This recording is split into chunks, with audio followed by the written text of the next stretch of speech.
5e voyage. Exprimer ce qu'on a sur le cœur pour mieux communiquer. L'oiseau honteux de chanter faux.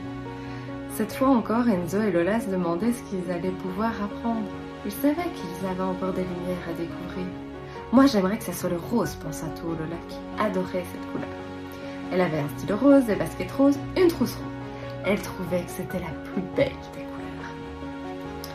Oh, c'était pas la vie d'Enzo qui osa les épaules. Le rose. Non, moi je pense plutôt à un bleu dynamique. Lola essayait d'imaginer ce qui pouvait bien être une couleur dynamique, mais elle n'eut pas la réponse. De toute façon, ils étaient déjà devant la maison de Mirabella. Ils n'en menaient jamais large quand ils arrivaient dans cette magnifique maison colorée. Les bocaux étaient toujours si étincelants. Dès la porte fermée, la gentille sorcière s'avança vers la rangée de bocaux bleus pour en choisir un qu'elle posa délicatement devant les jumeaux.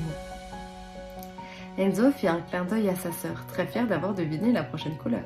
« Ce n'est pas la peine de fanfaronner ainsi, même s'il est vrai que tu as bien deviné, » lança Mirabella, qui n'aimait pas que Lola soit vexée.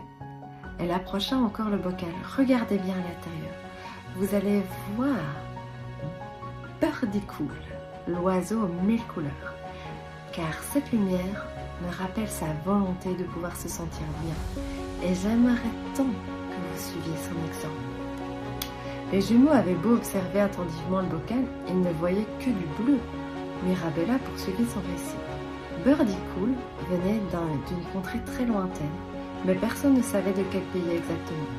Ce dont on était certain à ce moment, c'est qu'il était magnifique. Peut-être le plus beau de tous les oiseaux. En tout cas, ici, on n'avait jamais vu d'aussi élégant. Mais très vite, une fois qu'on s'était habitué à le voir voler au-dessus de nos têtes, on s'est aperçu qu'il y avait un problème. Il ne chantait pas comme les autres. Il faisait des crack. Il n'arrivait jamais à tenir ses notes. À voir son magnifique plumage, on s'attendait à ce que son ramage soit en phase avec sa beauté. Ce n'était pas le cas. Moi qui vois les couleurs, je me suis installée dans le jardin pour observer Birdie-Cool pendant plus d'1 heure. Et ce que j'ai vu était étonnant. De sa gorge sortaient des notes toutes noires ou grises, qui se bousculaient comme si elle ne savait pas où se diriger. D'autres restaient coincés, honteux de gâcher ainsi l'horizon. Alors Birdie-Cool toussait, crachait. Rien de joli ne sortait. Finalement, notre bel oiseau finit par se taire. Le bec tout fermé, il écouta les autres chanter. Il aurait pourtant aimé que ses chants résonnent aussi dans tout le jardin. Il faut dire que lorsque ses camarades poussaient la chansonnette, leurs notes étaient magnifiques. Les plus belles étaient les notes bleues. Celles qui dansent dans les airs très hautes et qui résonnent longtemps après. Ce jour-là, je décidai de m'intéresser au chant des oiseaux. Je m'approchais de Birdie-Cool et plus je m'approchais, plus il se cachait. Mais je suis restée finalement assez longtemps pour comprendre. Birdie-Cool n'arrivait plus à laisser passer ses notes bleues car sa gorge était remplie de notes sombres, qui étaient tous les cris, les pleurs, les colères accumulées dans son gosier. Je l'incitais à cracher les notes coincées. Il n'osait pas au début, mais dès qu'il en libéra quelques-unes, il se sentit vraiment prêt à se débarrasser de tout. Je l'encourageais. Voilà, encore, bravo, vas-y. Après avoir enlevé toutes les notes sombres, Birdie-Cool parvint à faire sonner des notes de plus en plus claires. Finalement, son chant devient le plus merveilleux de toute la forêt. Tendez l'oreille, vous allez l'entendre.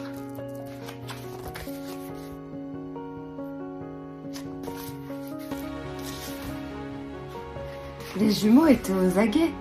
À ce moment, tous deux purent entendre une mélodie si claire, si joyeuse, qu'ils en restèrent bouche bée. J'ai appris à Birdie-Cool comment libérer au plus vite les notes sombres avant qu'elles viennent se loger dans sa gorge. Désormais, c'est son chant que tous les oiseaux envient et tentent d'imiter.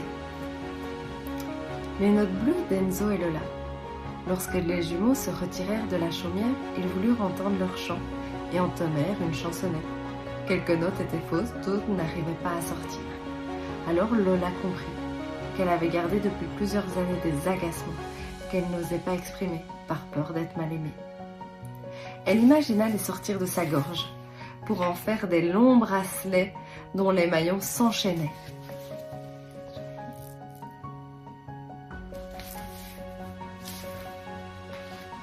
Enzo aussi avait des notes qui s'entrechoquaient. Je sais, c'est quand je veux dire quelque chose et que j'en dis une autre pour avoir la paix. Lui aussi décroche à chacune de ses colères et les fait tournoyer en l'air comme des toupies. Ils étaient satisfaits. Maintenant, ils parvenaient à chanter de façon claire et joviale. En plongeant dans leur gorge, ils pouvaient voir les notes bleues, prêtes à claironner. « Les miennes sont d'un bleu aussi beau que le ciel !» s'exclamait Lola. « Moi aussi !» s'écria son frère. « Je n'ai qu'une note bleue pour l'instant, mais je fais faire de la place pour en accueillir une autre. » À ton tour. Toi aussi, tu peux avoir la note bleue dans ta gorge, tout en t'aidant avec ta respi-plume.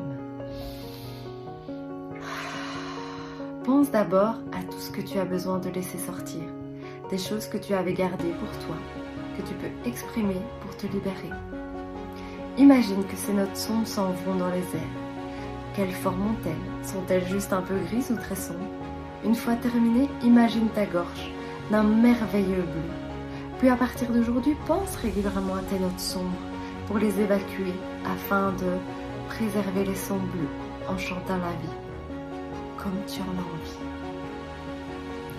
Alors de nouveau, vous pouvez prendre votre cahier pour écrire toutes ces notes sombres que vous avez. Vous pouvez les écrire, et puis recouvrir avec de la peinture, les recouvrir de bleu et dessiner des notes justement quand la peinture n'est pas encore sèche, et vraiment dessiner des notes comme vous avez envie, en inventer même, et vous amuser à ça.